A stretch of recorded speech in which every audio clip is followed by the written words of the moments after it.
বন্ধুরা, আজকে আমি আপনাদের সামনে নতুন ভিডিও নিয়ে আসলাম, যেটি থাম্বনেল থেকে বুঝে গেছেন যে বাঘ এবং সিংহের লড়াইয়ের মধ্যে কে এগিয়ে। আসলে এই দুটির মধ্যে যুদ্ধ হলে কে এগিয়ে যাবে।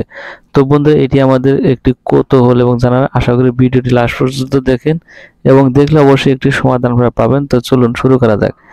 বন্ধুরা, প্রাচীন সভ্যতার ইতিহাসে মিশরীয় রাজারা যেমন নিজেদেরকে সিংহ মনে করতেন এবং তাদেরকে সিংহের সাথে একটু তার তুলনা করতেন, এবং তেমনিভাবে রোম সাম্রাজ্যের রাজারা নিজেদেরকে বাঘের সাথে একটু তুলনা করতেন, যে বাঘের মতো তাদেরকে হুঙ্কার বা বাঘের মতো তাদের দেখতে, এরকম তাদের একটি সভ্যতার সাথে তারা একটু মিলাতেন যে আসলে শক্তিধর প্রাণী কোনটা। তো আসলে একটি আমাদের ভিতরে একটি সবারই জানার কৌতূহল থেকে যায় যে আসলে বাঘ এবং সিংহের মধ্যে লড়াই হলে আসলে কে জিতবে বা কে এগিয়ে, বা এই বিষয়টি আমাদের মধ্যে কিন্তু একটা কৌতূহল জানার বিষয়। তো আমি আজকে সেই বিষয় নিয়ে কথা বলবো। তো চলুন আপনারা ভিডিও লাস্ট। আমরা যদি বাঘ এবং সিংহকে আসল শক্তি রূপে দেখতে চাই, অর্থাৎ তাদের মধ্যে কে জিতবে এটা যদি আসলে পরীক্ষা করতে চাই, তাহলে আপনারা হয়তো ডিসকভারি চ্যানেলে অনেক সময় দেখে থাকবেন যে এক সময় সিংহ দৌড়ানি দিছে, বাঘ দৌড়ে পালাচ্ছে, এবং বাঘ দৌড়ানি দিয়ে সিংহ দৌড়ে পালাচ্ছে। তাহলে এখানে আসলে শক্তি বেশি কার? আমি ডিসকভারি চ্যানেলে এই বিষয়গুলো যখন লক্ষ্য করি, তখন আপনাকে অবশ্যই বুঝতে হবে যে যখন বাঘ দৌড়ানি খাইতেছে, তখন বুঝতে হবে যে এখানে হয়তো ওই বাঘটির বয়স কম, ওই সিংহটি একটি বয়স্ক সিংহ, এ কারণে ওই বাঘটি শক্তিশালী না। আবার যখন সিংহ দৌড়ানি খাইতেছে, তখন বুঝতে হবে যে সিংহটি হয়তো বা শিশু সিংহ, ওই সিংহটি পরিপুক্ত হয়ে সারেনি। অর্থাৎ যে আমাদের মানুষের ভিতর কিন্তু এরকম আছে যে আসলে ছোট বড় বলতে একটি কথা আছে। তো আর ডিসকভারি চ্যানেলে তারা যখন মুখোমুখি হয় বা বন জঙ্গলে সচরাচর যখন মুখোমুখি, তখন কিন্তু তারা দুজন সমবয়সী নাও থাকতে পারে। আর যখনই তারা সমবয়সী হয় বা সম ওয়েটের হয়, সম দৈর্ঘ্যের হয়, তখন কিন্তু একটু লড়াই হবে। আর তাছাড়া কিন্তু লড়াই হবে না। তাছাড়া একটি বাঘের বয়স হচ্ছে 6 মাস, একটি সিংহের বয়স হচ্ছে 1 বছর, তাহলে এখানে নিশ্চয়ই সে বাঘটি ওখানে যুদ্ধ করবে না, উনি দৌড়ে পালাবেন, এটাই স্বাভাবিক।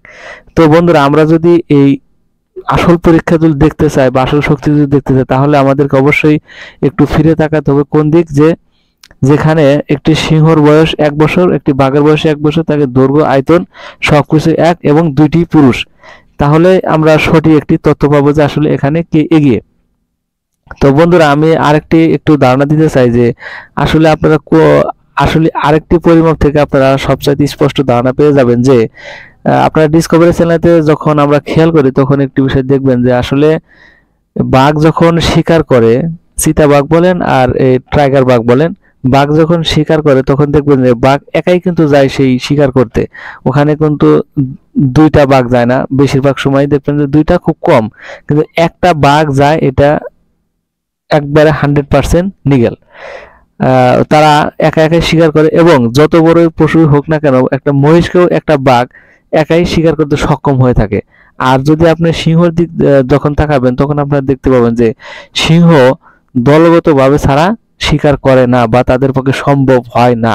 তাহলে এখানে বোঝা যাচ্ছে যে আসলে একটা মহিষকে যদি একটা বাঘ যদি একাই শিকার করতে পারে, আর সেখানে একটা মহিষকে সিংহ দলগতভাবে শিকার করে, তাহলে বোঝা যাচ্ছে যে আসলে এখানে সিংহর শক্তির কিছু কম বেশি আছে, বা তাদের যে নখ, তাদের যে চোয়াল, এখানে অবশ্যই তাদের ঘাটতি আছে।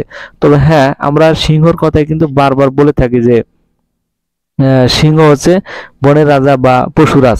তো এটা বলার আরেকটি কারণ আছে, যে এটা অনেকে এজন্যই বলে থাকে যে সিংহর ভিতরে একটু ভাবগম্ভীর বা আচার আচরণ, চলাফেরার যে গতিবিধি, এটি একটু তারতম্য আছে। যে সিংহগুলা যখন চলাফেরা করে, তখন দেখবেন যে তারা একটু ওই শান্ত স্বভাবের, অর্থাৎ বাঘের মতো চনমনে বা বাঘের মতো রাগান্বিত খুব কম। আর যখন রাগে তখন থামে না, কিন্তু তাদের চলাফেরার ভিতরে একটু মাতাব্বরি ভাব আসে। এজন্যই সিংহকে একটু মানুষ, সিংহ পশুর বলবো যে আমি আজকে আপনাদের দুটি মাত্র টপিক দিয়ে বুঝালাম। আশা করি এই দুটি টপিক থেকে আপনারা কিছুটা হলেও ধারণা পেয়েছেন যে আসলে শক্তিশালী হিসেবে কে এগিয়ে। আমি এই টপিকে বাঘকে শক্তিশালী হিসেবে এগিয়ে রাখছি, এবং আমি পরবর্তী নেক্সট ভিডিওতে আরো বিস্তর আলোচনা করব এই বাঘ সিংহ কত সালে কিভাবে যুদ্ধ হয়েছিল, ভারতের রাজা বদদোয়ার এই বাঘ সিংহকে যুদ্ধ করেছিলেন, সেই ইতিহাস আপনাদের সামনে তুলে ধরবো। তো বন্ধুরা, আজকে এই পর্যন্ত। তো ভালো থাকবেন সবাই, অবশ্যই চ্যানেলটি সাবস্ক্রাইব করে পাশে থাকুন। ধন্যবাদ সবাইকে, আসসালামু আলাইকুম।